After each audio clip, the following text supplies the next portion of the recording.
Gunaratna, thank you very much for joining us.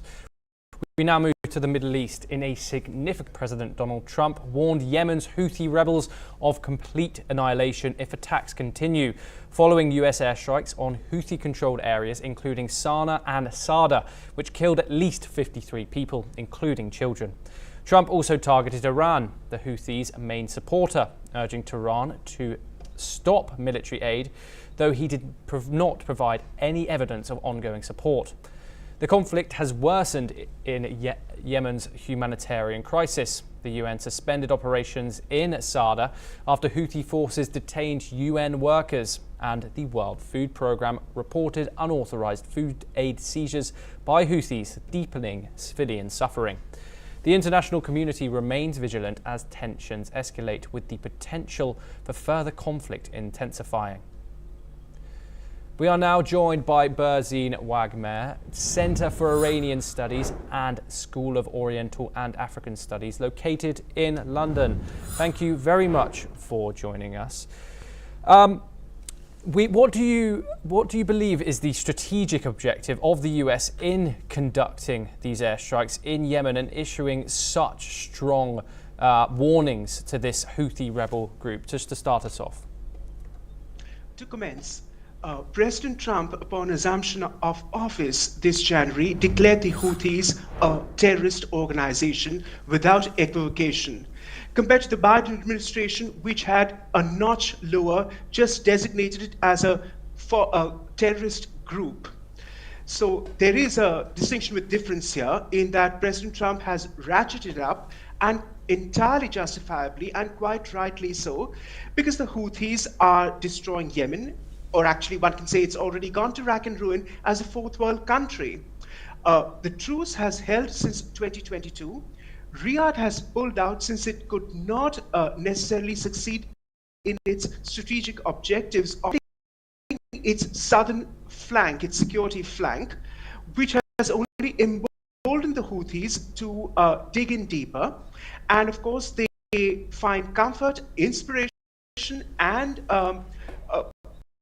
aid from Tehran as the only remaining proxy in the region of an embattled and beleaguered Tehran, since it has taken out clients in as Hamas and Hezbollah, to say the least. So that is what drives President Trump's no-nonsense approach. Now the question is, what the Houthis really pontificated on social gestures is by saying that we are, and that we don't take dictation from Tehran. But that is a patent lie, because Tehran, and not just rhetorically.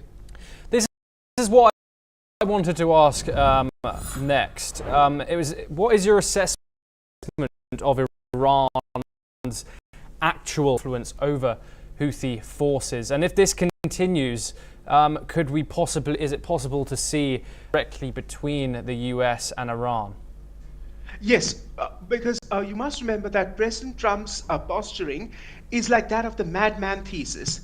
You cannot call his bluff. He will do what he says, as he tends to run for so many other things. So Iran is petrified of him, even though it puts on a defiant face, because the regime thrives on defiance in any case, and has done so since 1979 in this being loggerheads at Washington as the so-called great evil and all that, because that is what undergirds the regime in Tehran. They have no other justification as a discredited regime in the eyes of their own population. But even putting that aside, President Trump means business, and this will continue. And if he's determined to take the Houthis out, you can be sure that other GCC states would welcome it.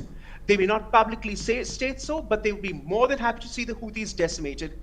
When sirens went off this morning at 4 a.m. local time in Israel, including Tel Aviv's Ben Gurion International Airport, an attack would have taken place, or it has been alleged to have taken place, which would have involved an Etihad Airways flight, the UAE carrier.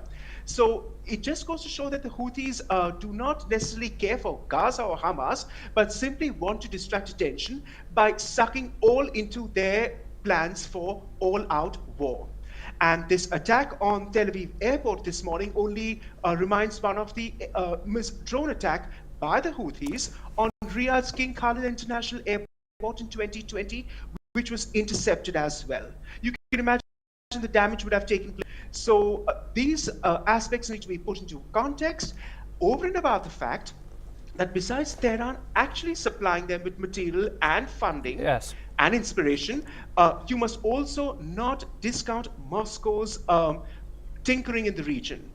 And destabilizing the region, because Putin is a disruptor, and it is borne out by the fact that we do now know that the Houthis have been supplied shipping satellite tracking data by Moscow to intercept vessels in the Red Sea region and to take those out since last October. That is borne out too, and we also know that most probably they might even have access to Moscow's supersonic anti-ship Yakhont missiles, over and above the other Burkan modified liquid propellant rockets, which they do have in their arsenal already. And that, of course, is nothing but a modified version of a Scud, which is drawn from heavily on an Iranian model. Berzine, Yemen is already facing a catastrophic humanitarian crisis. How could this escalation and the reported food aid seizures, along with obviously these US strikes, worsen conditions for civilians on the ground? But it doesn't get worse than that. I mean, the place is already a living hell for its citizens, thanks to the Houthis entrenched in the north and the west. With these provinces, the governorates, sorry, not provinces in Yemen, and of course Al-Qaeda in Yemen on the southern littoral, just north of Socotra Island, hugging the Yemeni coastline. So the place is already a disaster. It can't get worse than it already is. What will happen is that the Houthis are determined to be entrenched, and someone needs to take them out, and Trump is just the person to do so. Berzine, the UN has suspended operations in Saada after workers were detained by the Houthis. What does this tell us about the challenges even humanitarian agencies faced in the conflict zones like Yemen? But it only goes to show that the Houthis are not interested in the welfare of their own Yemeni fellow citizens, and that starvation, dengue fever, malaria and the like, which have plagued the region since 2014, can be sustained because of their so-called goals of terror and mayhem that they wish to spread and entrench themselves as the rulers of Yemen since the ongoing civil war of 2014. And the fact that Riyadh, as I mentioned, pulled out in 2022 and this uneasy truce is held only goes to show that they are more emboldened to carry out more suffering and inflict more suffering on the Yemeni people. Berzine, one last question. At least 53 people were killed in these US strikes. How can the US be accountable for these civilians that are killed in strikes like these? And how can civilians be better protected in such volatile situations? Well, it's not for the US to decide which Yemenis are domiciled where and if they come in the line of attack. That is something which ought to be put to the Houthis, who are more than happy to see bloodletting of their own fellow citizens. So I do not see why it should be deemed morally repugnant and that Washington ought to be held accountable for it. It is a war zone, so the question is, why should the US be held to a higher standard on that aspect? I don't find that a compelling position at all. Berzine Wagmeyer, thank you very much for joining us. We have run out of time.